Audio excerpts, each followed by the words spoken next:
days turned into a week turned into a month, and I was there and I was like, well, I can't just be here. So I used to get up and do laundry and clean up and, you know, just make sure the house was clean and, things of that nature. I'll sit on the phone all day and, just politic with people and, be on the party line and, because I ain't had nothing else to do, but I wasn't looking for a job. So, later on down the line, situations happen. Me and at this time my girlfriend, which is, like I say, the mother of my oldest son. We left there and went to her older sister's house and moved in over there. We had our own room. She was over there with her two kids at the time. You know, so I got to the point, at the time, like I say, she was working. I was like, look, man, let me get up on my butt. You know what I'm saying? Let me go and find me a job. Mind y'all, the time frame was just about 2 months, 2.5 months of me being out of prison, right? Probably a little shorter than that. Um, got in contact with another one of my loved ones, man. So rest in peace, man. Dub Gotti. Um, his mom is still, a manager, at the job that she works at, and she brought me in, got me a job.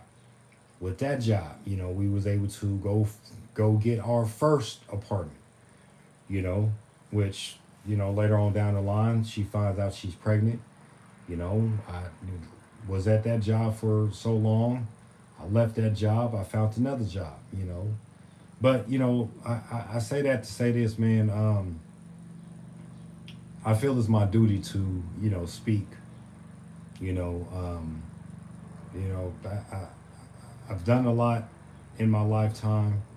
And still doing a lot, but I've always worked. I've been working since I was 14. So, staying down for the come up is the best way to do it, man. And, you know, I feel like this is my duty to go hold it and go on in and, I guess speak. If I don't speak, man, you guys will be surprised, man. But I feel I'll be able to, read it, to the best of my ability, you know.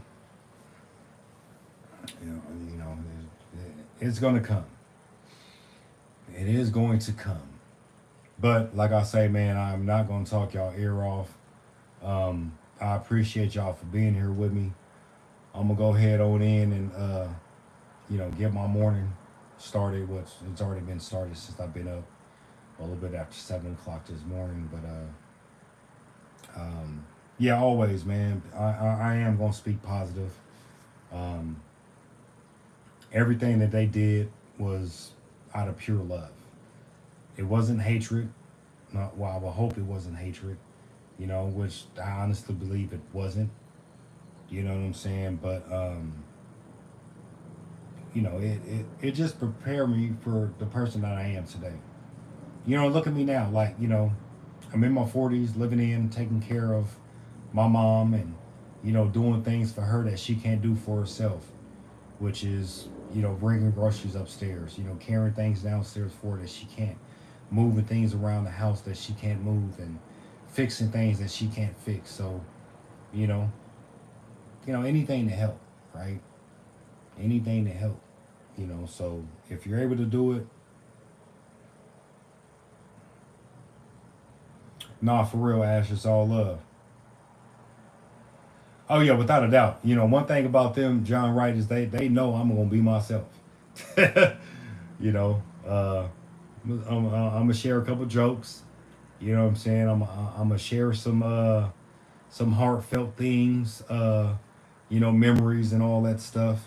I'm gonna try to give myself a little time, man. But they know if I get to going, I'm gonna go. If they know I'm gonna go, I'm gonna go, man, and I'm gonna go in, man, with all the positivity, and all of that, and oh, just chillax. Oh, but yeah, man, that's my time, man. If you guys have made it this far into the live stream, man, I greatly appreciate you. Um, if you're catching the replay.